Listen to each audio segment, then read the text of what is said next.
আসসালামু আলাইকুম। সকলের প্রতি শুভেচ্ছা ও ভালোবাসা রইল। আমি রুহুল আমিন, মার্কেটিং ম্যানেজার হিসেবে একটি প্রতিষ্ঠানে কর্মরত আছি। আজকে আমি যে বিষয়টি নিয়ে আপনাদের সামনে আলোচনা করতে চাচ্ছি সেটা হলো chain of command. Chain of command সামরিক, বেসামরিক থেকে শুরু করে যে কোনো প্রতিষ্ঠানের ক্ষেত্রে ইজ ভেরি ইম্পর্ট্যান্ট। এর অনেক গুরুত্ব রয়েছে, এর অনেক উপকারিতা রয়েছে।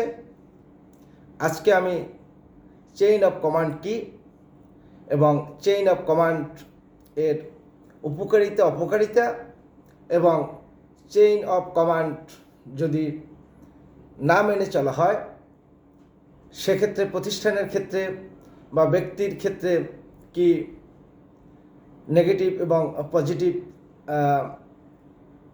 যে বিষয়গুলো রয়েছে সেগুলো নিয়ে আমি আলোচনা করব।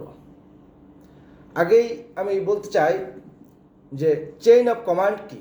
চেইন অফ কমান্ড হলো সামরিক বা বেসামরিক বা প্রতিষ্ঠানের একটি সিস্টেম যার দ্বারা নির্দেশাবলী এক ব্যক্তি হতে অন্য ব্যক্তির কাছে প্রেরণ করা হয়। অর্থাৎ আবারও বলতেছি, চেইন অফ কমান্ড হলো সামরিক, বেসামরিক বা যে কোনো প্রতিষ্ঠানের ক্ষেত্রে একটি সিস্টেম, যে সিস্টেমের মাধ্যমে কিছু নির্দেশাবলী এক ব্যক্তি হতে অন্য ব্যক্তির কাছে প্রেরণ করা হয়, সেটাকেই বলা হয় চেইন অফ কমান্ড। এটা একটি উভমুখী, ঊর্ধ্বতন কর্মকর্তা থেকে ক্রমান্বয়ে নিচের দিকে যাবে, আবার কখনো কখনো নিচের দিক থেকে কোনো চাহিদা বা কোনো কথা বা কোনো নির্দেশাবলী ধাপে ধাপে পর্যায়ক্রমে ঊর্ধ্বতন কর্মকর্তার নিকট চলে আসবে। এটা একটি উভমুখী প্রক্রিয়া বলা চলে। এখন আসি চেইন অফ কমান্ড এই ধারণাটা বা এই সিস্টেমটা প্রথমে কে চালু করেন বা কে এই বিষয়টি নিয়ে প্রথমে কার্যক্রম শুরু করেন। চেইন অফ কমান্ড নিয়ে প্রথমে এই ধারণাটা এবং এই সিস্টেম নিয়ে যে কাজটি শুরু করেন তিনি হলেন হেনরি ফায়াল। এই হেনরি ফায়াল ছিলেন একজন খনির প্রকৌশলী এবং তিনি খনির নির্বাহী হিসাবে কাজ করতেন। খনিতে কাজের অবস্থায়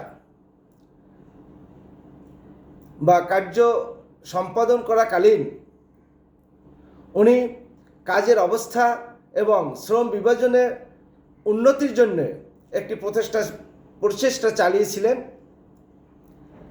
এবং সেই প্রচেষ্টা এবং উন্নতির জন্য যে করণীয় যে সিস্টেম বা পদ্ধতি বা ধাপ উনি চালু করেছিলেন সেটাকেই চেইন অফ কমান্ড হিসাবে ধরে নেওয়া হয় প্রাথমিকভাবে। অর্থাৎ হেনরি ফায়ালি প্রথম চেইন অফ কমান্ড এর ধারণা বা এই সিস্টেম বা এই কনসেপ্ট তিনি প্রথম শুরু করেছিলেন এবং তার পরবর্তীতে আস্তে আস্তে আস্তে আস্তে এটা সম্প্রসারিত হয়, বিকশিত হয় এবং এটা প্রয়োগ আস্তে আস্তে বাড়তে থাকে বিশ্বব্যাপী এবং প্রতিষ্ঠান কেন্দ্রিক। চেইন অফ কমান্ড এর অর্থ হলো বাধ্যতা আর এর বিপরীত শব্দ হলো অবাধ্যতা। বাধ্যতা হলো বা চেইন অফ কমান্ড হলো একটি সিস্টেমের ভিতরে থেকে প্রতিষ্ঠানিক কিছু সিদ্ধান্ত বা কিছু কার্যক্রম এক কর্মকর্তা থেকে অন্য কর্মকর্তার নিকট, অর্থাৎ ঊর্ধ্বতন থেকে তার নিম্নের কর্মকর্তার নিকট প্রেরিত হওয়ার যে প্রক্রিয়া বা ধাপ, এটা একটি চেইন অফ কমান্ড। আবার বিপরীত অর্থে হলো সর্বনিম্নের যে কর্মচারী রয়েছে তা সেখান থেকে কোনো কনসেপ্ট বা কোনো কথা বা কোনো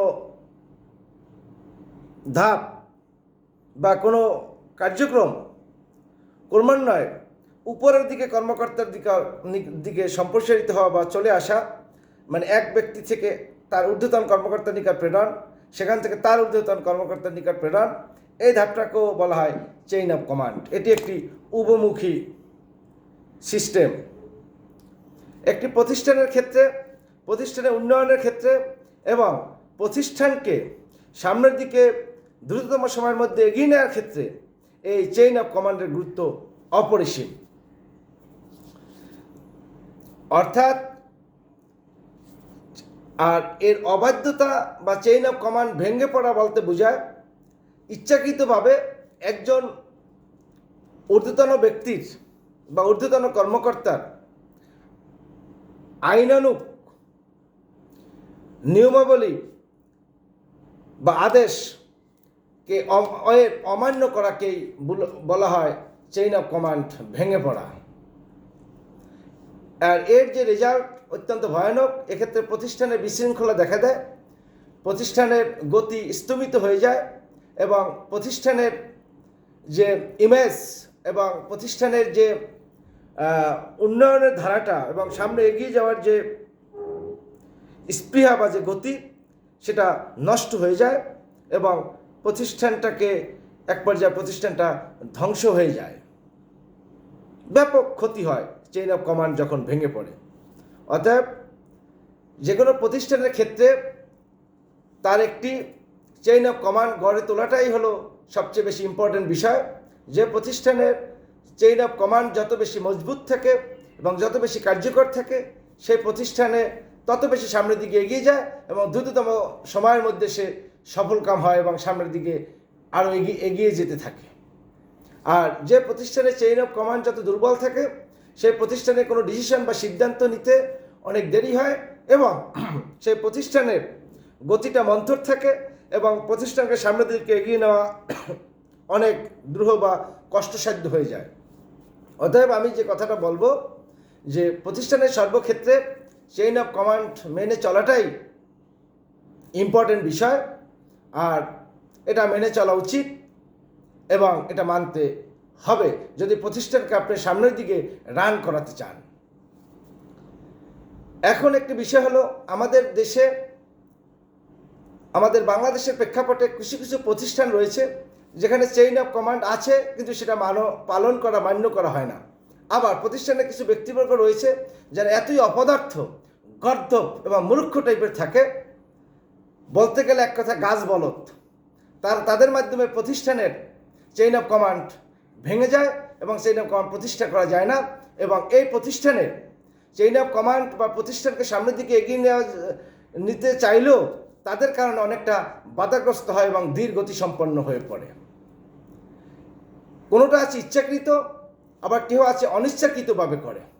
অনিচ্ছাকৃতভাবে যারা করে তারা অদক্ষ, মূর্খ আর এবং শিক্ষাহীন বলবো।